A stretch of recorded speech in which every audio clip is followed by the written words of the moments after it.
자, 부동산 뉴스 한번 알려드리겠습니다. 이 디딤돌 대출 생애 최초 LTV는 80% 유지한다. 근데 12월부터 수도권 아파트 반공제한다. 그러니까 이게 디딤돌 대출 규제 막 강력하게 했었는데 이게 이제 시장에 워낙 혼란이 많아가지고 살짝 좀 이제 정리를 했습니다. 이제 정부가 이렇게 하겠습니다라고 해서 이제 발표를 했고요. 그래서 요것 때문에 이제 한동안 되게 힘들었던 분들도 많았는데 이제 시장이 조금 정리가 될 것이다. 은행들도 이제 매뉴얼이 나왔으니까 이 매뉴얼 보고 이제 이렇게 규제하면 되겠구나라고 이제 은행들도 이제 조금 이제 정리가 된 거죠. 그래서 이제 시장의 혼란은 좀 잠들지 않을까. 자, 박상우 국토부 장관이 이런 얘기를 했습니다. 기금 사정 탓 때문에 이제 디딤돌 한도를 축소할 수밖에 없었다. 그렇지만 이제 보호계층은 우리가 좀 보호를 계속 할 거지만 이 기금 사정이 좋지 않아요라고 얘기하면서 사실상 디딤돌 규제를 돈이 없어가지고 했다라는 걸 약간 시인한 것도 있습니다. 요건 제가 다른 영상에서 좀 자세하게 다룰 거고요. 자, 국민은행 3천억 한도의 둔촌주공 잔금 대출 개시. 그러니까 요즘에 지금 가계부채가 막 많다, 막 늘었다 해가지고 이 가계부채를 조금 조절을 해야 된다라는 걸로 해서 지금 대출 규제들이 좀 있었는데 이 대출 규제가 사실은 알고 봤더니 이제 기금이 부족해가지고 디딤돌을 좀 규제를 했었던 거고 나머지 그냥 일반 대출은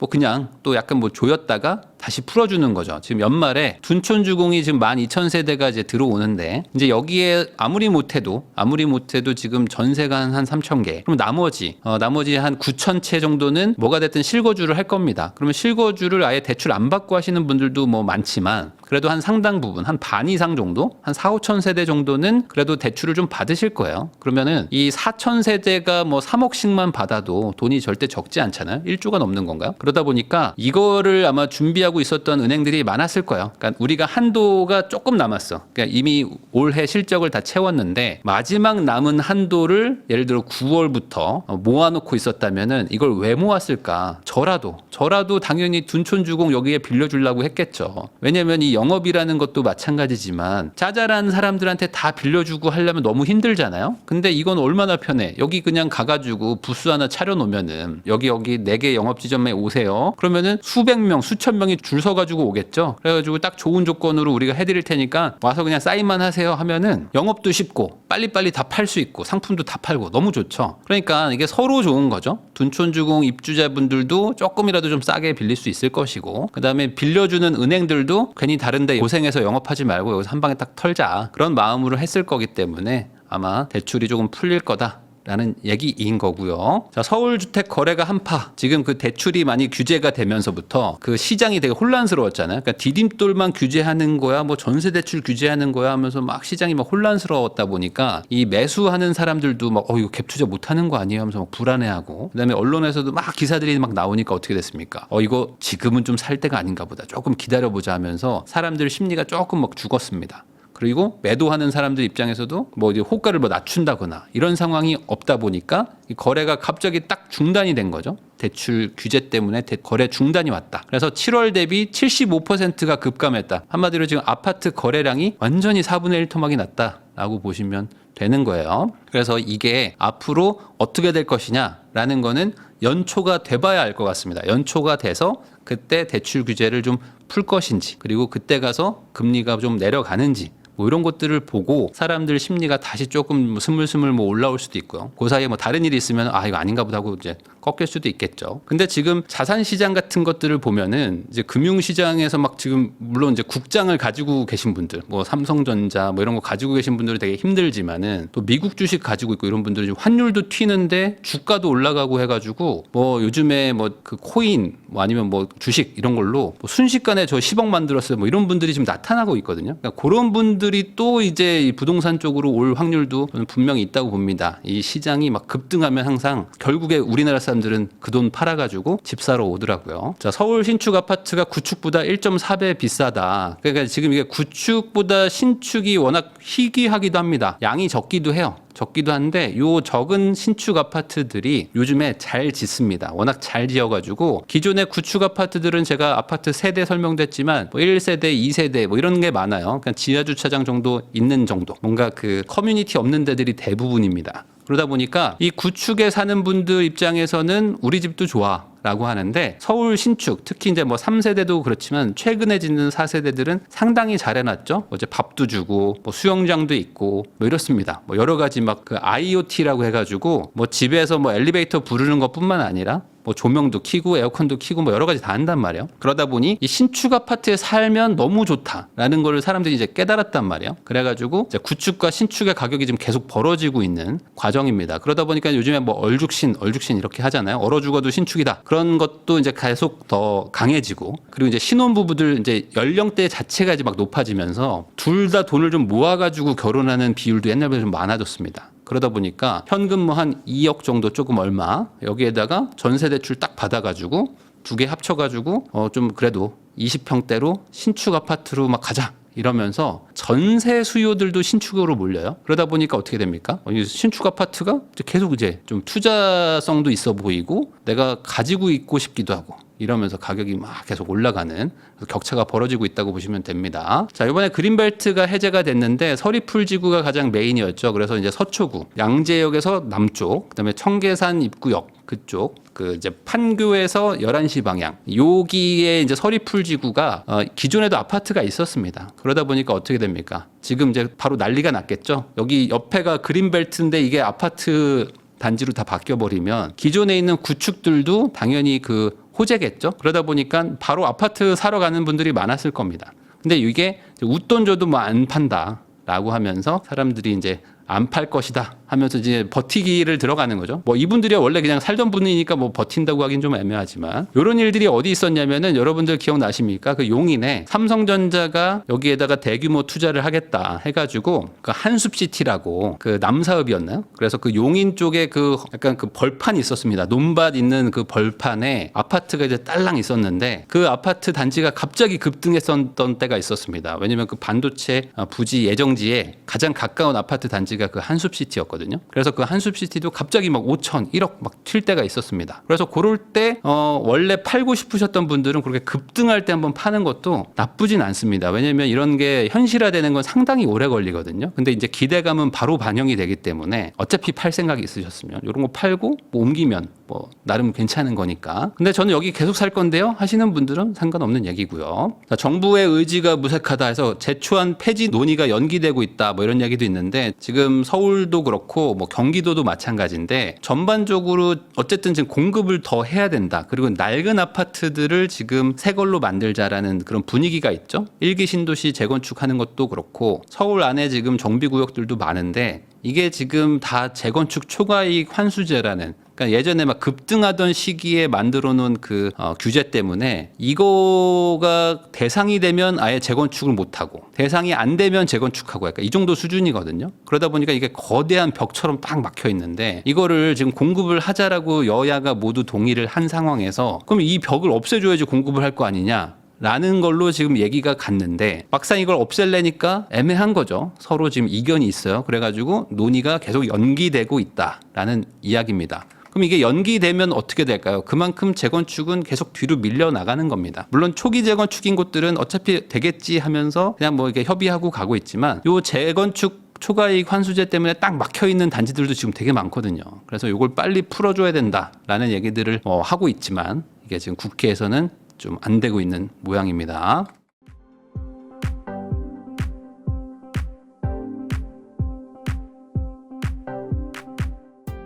엄마 말 안 듣고 청약통장 깰래요. 공공분양 9개월 동안 착공 인허가 0이다. 그러니까 지금 청약통장이 애물단지다라고 생각하는 분들도 많은 게 여기에 돈은 돈대로 들어간단 말이에요. 뭐 한 달에 뭐 10만 원, 앞으로 이제 늘어났으니까 25만 원씩 넣어야 되는데 적은 돈은 아니죠. 그래서 이제 당장 내가 쓸 돈이 부족한, 그러니까 저축이 안 되는 사람들은 항상 청약통장부터 깨거든요. 왜냐면 부은 돈도 얼마 안 되고 점수도 얼마 안 되니까 그냥 깼다가 다시 만들자 이러면서 다 깨버리는데 이걸 깰 만한 지금 명분이 너무 강력하죠. 그러니까 지금 공공분양도 아예 안 되지. 그다음 민간 분양은 뭐 추첨인데 추첨제밖에 없고 뭐 지금 뭐 특공도 난 뭐 해당도 안 되고 뭐 이래가지고 경쟁률도 뭐 수백 대 1이고 야 어차피 안 되잖아. 근데 뭐하러 이거 이자도 낮은데 여기에 내가 뭐 300만 원, 500만 원 넣어놓고 있냐. 이거 담보 대출을 받을 수는 있거든요. 이 통장을 담보로 대출 받을 수는 있는데 뭐 그런 거를 고려하시는 분들은 별로 없죠. 대부분 깨든지 유지하든지 이런 건데 많이들 지금 청약 통장을 좀 깨고 있는 거라는 그 통계가 나오고 있죠. 삼성만 믿고 있었는데 1억 떨어졌습니다. 집주인들 비명. 그래서 이게 지금 그 평택 쪽이 삼성에서 대규모 그 투자를 하겠다 해서 그쪽에 뭐 고덕 신도시도 있고 전반적으로 신축들도 많아졌습니다. 근데 공급이 되게 많다 보니까 전반적으로 지금 뭐 전세라든지 이런 것들도 힘들죠. 그런 상황에서 공급은 뭐 계속 되고, 근데 이제 이 평택 투자가 조금 지금 뭐 불확실한 부분들도 있고 막 이러죠. 그러다 보니까 이 평택 쪽에 지금 조금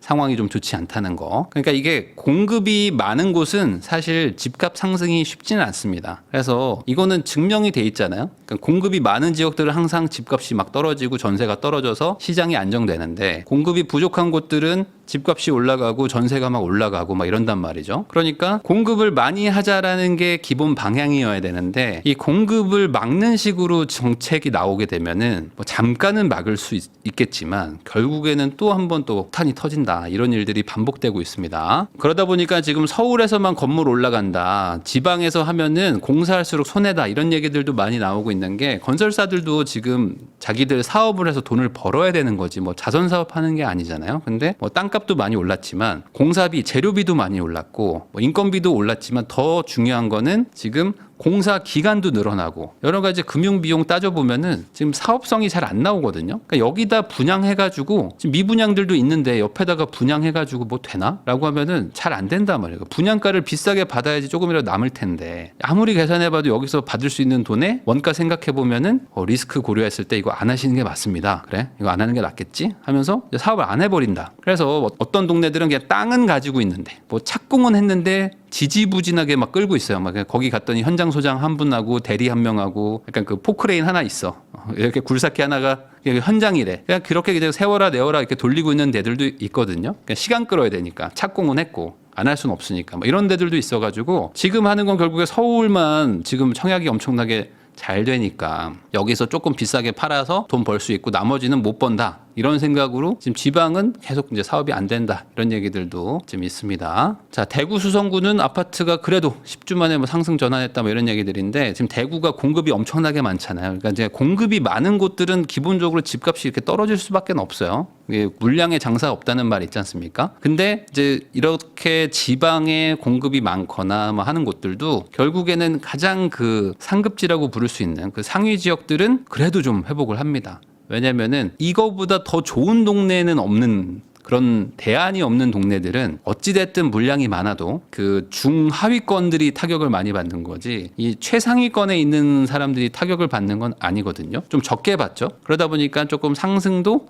좀 빨라가지고 지금 뭐 부산도 그렇고 뭐 울산도 그렇고 뭐 대구도 그렇고 그 약간 좀 대형 광역시들 이런 데들의 막 핵심 위치, 이런 곳들은 약간 반등 기미들을 계속 보이고 있어요. 그렇다고 이거 사러 간다라고 하면은 이게 과연 좋냐라고 말하기에는 아직도 리스크가 있긴 하지만, 어쨌든 이런 분위기도 있기 때문에 지방도 뭐 마냥 앞으로 무조건 끝났다 라고 말하기에는 이것도 시간이 지나면서 또 해결되는 부분들도 분명히 있을 거라고 봅니다. 자, 건사안연에서 내년 전국 집값이 1%가 내린다 라고 얘기했는데, 전국 집값이 1%가 내리고 수도권은 강보합이다라는 거는 결국에 이건 지방이 더 안 좋다는 얘기잖아요. 지방은 조금 더 안 좋고 수도권은 그래도 조금 좋고 이래가지고 전체적으로는 좀 내려간다, 이런 얘기를 하는 거고, 전세가 상승할 것이다 라는 얘기도 합니다. 그러니까 이게 전국 평균이니까 사실 이제 전세는 전체적으로 좀 올라갈 텐데 수도권이 조금 더 세게 올라가지 않을까? 공급이 좀 부족하니까. 그리고 이제 집값 자체는 수도권은 강보합이니까 플러스 마이너스 뭐 제로 느낌이라면 지방은 조금 빠져가지고 전체적으로 내년에도 지방은 좀